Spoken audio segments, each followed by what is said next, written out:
and Sabretooth are blood-sworn enemies. If you just put these two facing each other in any continuity, they'll end up beating each other into a nasty dogfight. Now, the question is, who's gonna win? Is it Wolverine, the most elite member of the X-Men, fighting his own primal instincts, or is it his archenemy Sabretooth, whose bloodlust has taken over his humanity? Well, that is one complicated question that I'm about to answer in this video. I'm going to discuss the 10 most brutal fights between James Logan Howlett and Victor Creed to see how their animosity evolved over time. So, hang with me until the end of this video, and let's get started. Old Enemies, First Blood on Panel, Uncanny X-Men number 212 and 213, 1986, by Chris Claremont, Rick Leonardi, and Alan Davis. The very first battle I'm going to talk about is from Uncanny X-Men's Mutant Massacre storyline in issues 212 and 213, created by Chris Claremont.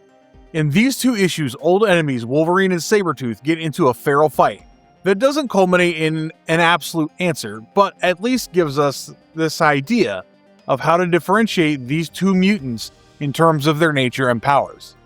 So these two issues mainly revolve around the X-Men looking for a villainous group called the Marauders, who slaughtered hundreds of underground Morlocks. When Wolverine investigates in the tunnels looking for a Morlock healer, he smells a very familiar scent. It's his nemesis, Sabretooth, who has captured the healer.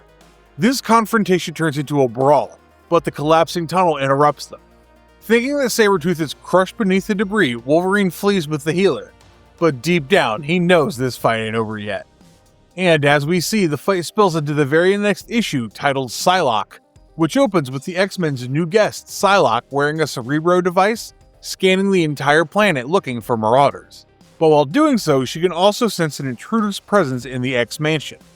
Before she takes action, she's brutally attacked by Sabretooth, who's followed the scent of Wolverine all the way to the mansion. Psylocke gets into a fight with him, but Wolverine steps in for the actual feral fight Sabretooth craves. A simple hand-to-hand combat quickly turns into the most primal and animalistic brawling. Even though Sabretooth's mutant powers are raw, Wolverine is a highly skilled warrior trained in martial arts and samurai discipline. Both of them are gifted with an accelerated healing factor, clawed limbs, and supernatural strength. And that's why you wouldn't get a particular winner by the end of this issue. While the two decide to take the fight outside of the mansion and end up near the estate lake, Psylocke intervenes to establish a psychic link with Sabretooth to gather information on Marauders. Realizing that, Sabretooth leaves Wolverine right there and escapes. Later, everyone thanks Psylocke because if it wasn't for her, these two would have either been dead or unleashed a bloody massacre in the mansion. Now, speaking of this storyline, I need to clarify that Wolverine still possesses his adamantium skeleton, a privilege for him, as, on the other hand, his enemy is all about natural strength. So, if possible, Wolverine could literally maim Sabretooth with his adamantium claws, but that just didn't happen in the issue, since a psychologically breached Sabretooth decided to run away instead of testing the patience of his enemy. But worry not, since we have a lot of other issues to talk about where you can clearly see the power dynamics consistently changing between them. The birthday massacre that started it all. Wolverine Volume 2, Number 10, 1989, by Chris Claremont, John Buscema, and Bill Sikowitz. You can witness the change of power dynamics in this issue for the very first time. Claremont brought you a very dark and tragic backstory for Wolverine's life, and established the reason why Victor Creed became his sworn enemy. This issue juggles back and forth in time. We see a present timeline in Madripoor where Wolverine is living under the alias Patch and tracking down local mobsters. One evening on his birthday, he witnesses a local gang fight in a seedy bar, which reminds him of the time he used to live in Canada with his Blackfoot lover, Silver Fox. On the night of his birthday, he found his lover apparently raped and killed, and the one who did it was Sabretooth. Wolverine's animalistic rage got triggered, and he desperately wanted to avenge his lover's death by killing Sabretooth. But this is the ultimate moment of his life when he understood how intense and terrifying Victor Creed's powers were, even exceeding his own mutant strength. This is the first time Wolverine realized what fear is. Even though he tried to strategically win the fight by climbing a mountain to get high ground in the battle, he found Sabretooth already on the peak waiting for him. Claremont and Buscema treated this comic more like a neo-noir detective thriller than a superhero fight, and that's why Sabretooth's not in his usual feral costume. He wears a trench coat, looking like a cunning villain coming straight out of a classic noir thriller. This birthday massacre actually kickstarted the most pathetic animosity of Wolverine's life, and it followed him like a stinking memory. The daddy bombshell nobody saw coming. Wolverine, Volume 2, number 41 and 42, 1991, by Larry Hama, Mark Silvestri, and Dan Green. For years, fans had speculated about a potential filial connection between Wolverine and Sabretooth, thinking maybe Victor Creed is the biological father of Logan. So to toy with these fan theories a bit and further confuse us, the readers, Larry Hama created the ultimate daddy bombshell in these particular issues from Wolverine Volume 2. In these issues, Donald Pierce has created an android bomb disguised as a little girl named LCD, and a robotic clone of Wolverine called Albert. His main purpose was to destroy Wolverine, but LCD, who was a highly intelligent android able to differentiate moral stances, sided with Wolverine. Issue 41 opens in the dark sewer tunnels under New York City, after a jet crash left Wolverine in a severely weakened state. To help Wolverine regain his senses, Elsie looks for someone in the tunnel. But in the meantime, Logan experiences hallucinations of his past lover, Silver Fox, who was killed by Sabretooth. Speaking of the devil, Sabretooth was also inside that same tunnel, battered after a fight with Caliban, so when he found out he had company, he tried a whole new approach to mess with Wolverine's mind.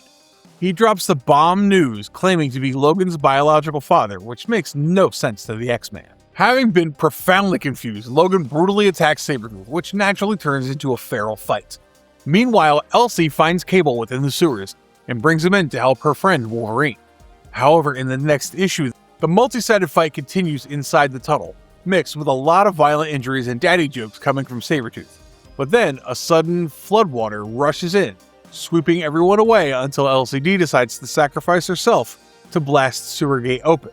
She takes her head off and detonates the bomb inside her body, which helps Wolverine and Cable to finally get out of the sewer. S.H.I.E.L.D. rescue them, taking Wolverine into their helicopter. First of all, Logan is mentally devastated to lose his little friend Elsie, and secondly, the newfound information about his father unsettles him. So, to get concrete evidence, Nick Fury runs a DNA test to find out the truth. The evidence is clear. Sabretooth is not the father of Wolverine. But the catch is that Creed didn't actually lie to him because he really believes the statement he made. But then if that's true, that Creed really thinks that Logan is his biological son, then why would he kill his girlfriend? Well, in the animal kingdom, there's this thing called tough love parenting, and Sabretooth does something exactly like that to shape Logan into a fierce warrior rather than a mere husband. So yeah, even though there was a teeny tiny chance of these two emotionally bonding with each other, that never really happened with any of these continuities. Later in the 2001 comic origin, Logan's father is revealed to be Thomas Logan, not Victor Creed. I think it was impossible for Wolverine to forgive the man who killed his beloved, no matter what bond he shared with that person. The fight we never even got to see. X-Men Volume 2, number 6, 1992 by Jim Lee and Scott Lobdell. Okay, so the 6th issue of X-Men Volume 2, published in 1992 by Jim Lee and Scott Lobdell, is kind of an origin story of Wolverine and Sabretooth's rivalry. But it also serves as one of the most violent comics I've read, where Sabretooth unleashes his full-blown beastly potential and straight up wins a fight that we couldn't even get to see in the comics. So the issue opens in Berlin, X-Men carrying out a rescue mission to save Wolverine from the twins Fenris's secret lab. You find X-Men's most violent villains assembled in this comic, like Omega Red, the ninja gang named The Hand led by Matsuo Tsuruyaba, and the one and only Sabretooth. In a cavern beneath the lab, Maverick is treating Wolverine, who's been experiencing rapid flashbacks of his time in the CIA. In the time of the Cold War, Wolverine, Maverick, and Sabretooth all served as CIA operatives in an elite group called Team X, working on a mission to steal the carbonadium synthesizer.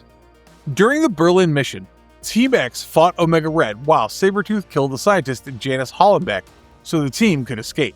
This flashback deepens Wolverine and Sabretooth's already established hostility. However, in the present timeline, that rivalry isn't over yet, as Matsuo Tsuruyaba has already unleashed a ferocious Sabretooth to capture Wolverine and Maverick. Logan desperately asks Maverick to unlock him so that he can fight his enemy, but it turns out to be a fatal mistake made on his behalf. In the very climax of the sequence of the comics, when an unlocked Wolverine is set to fight Creed, we're told that the fight only lasts about 30 seconds. The actual fight scene is a cutaway from the comics, and we never get to see how these 30 seconds worked out for Sabretooth.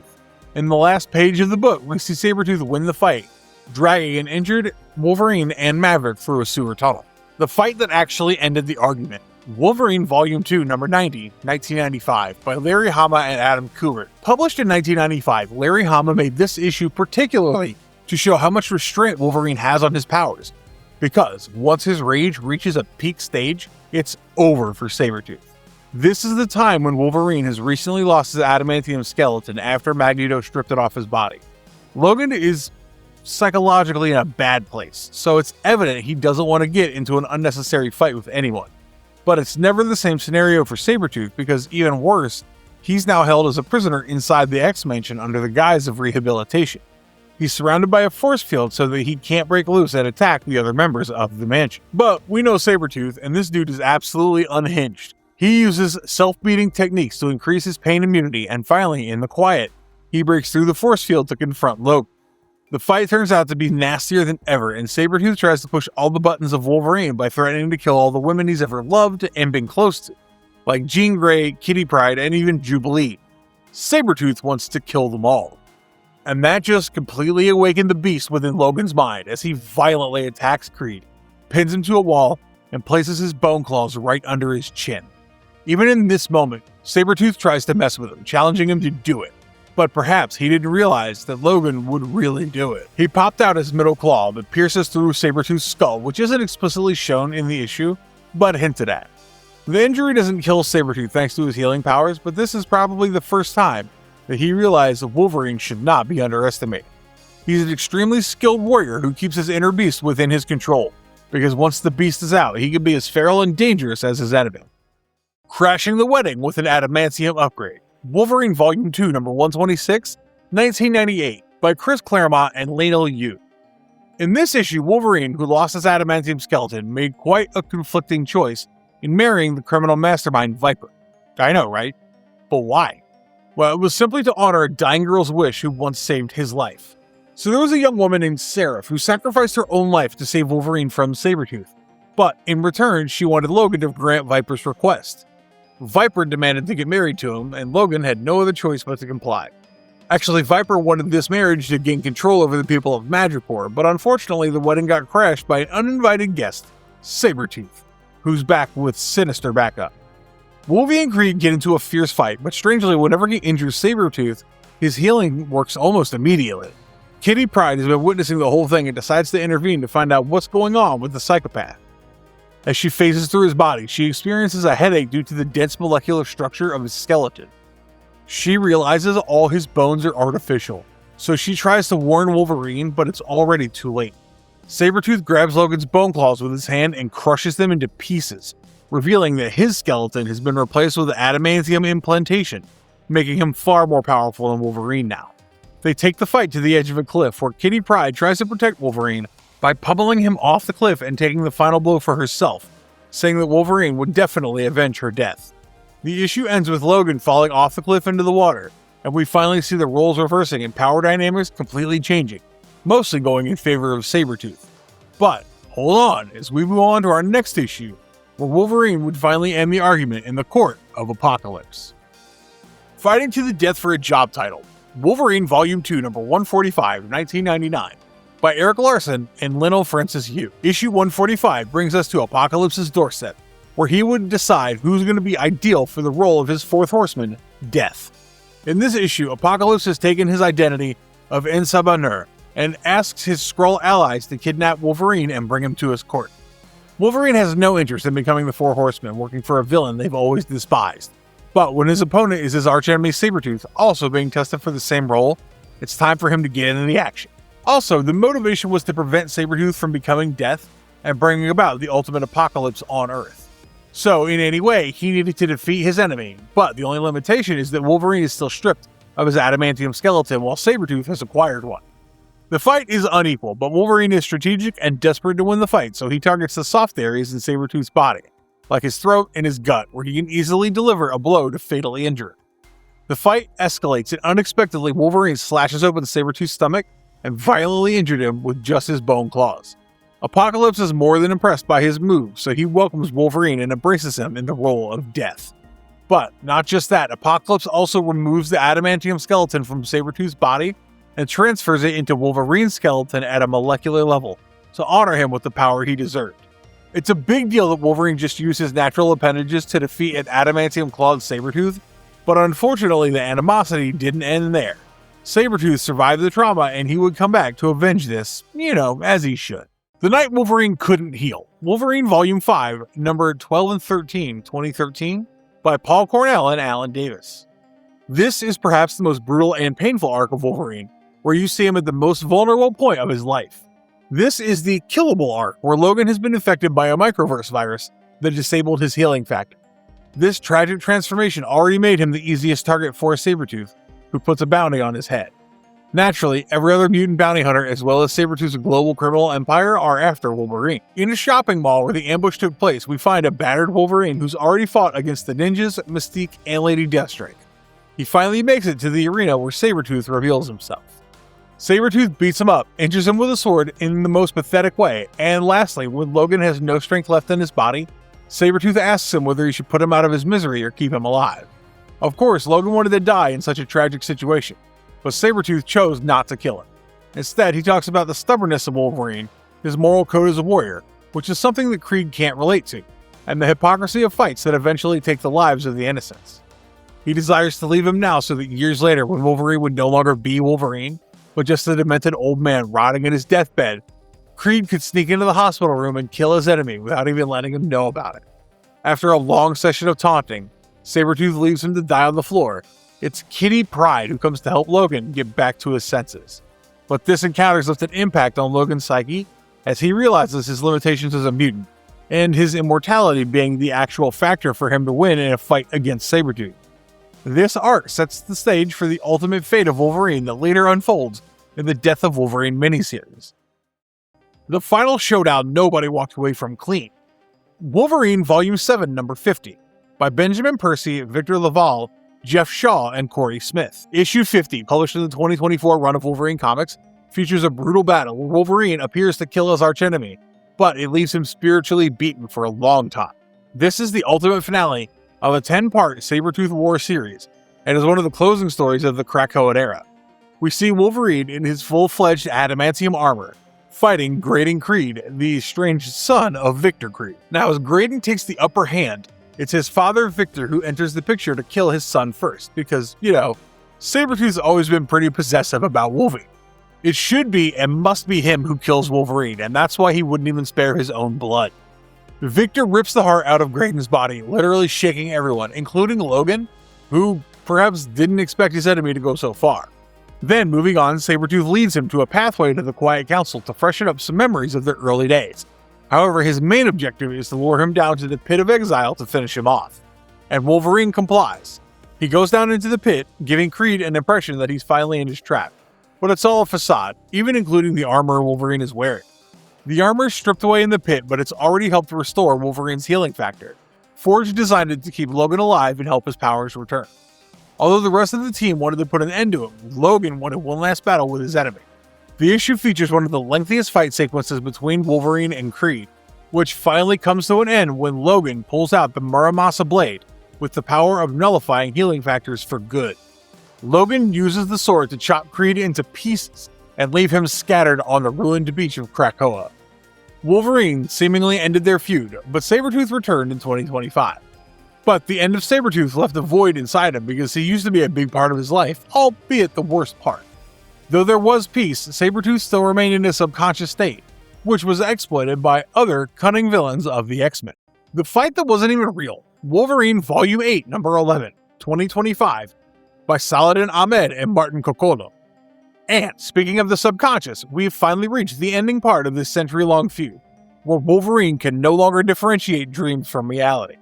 In this issue, he returns to his childhood home in Howlett Estate, but the first thing that happens to him is that he can see his long-deceased mother, Elizabeth Howlett, standing next to him. Before he can even process it, a roaring sound is heard as Sabretooth violently intrudes on the estate and attacks Elizabeth. Naturally, that culminates in a brutal primal fight between these two. No matter how much Wolverine beats the shit out of Creed, he wakes up and attacks him back.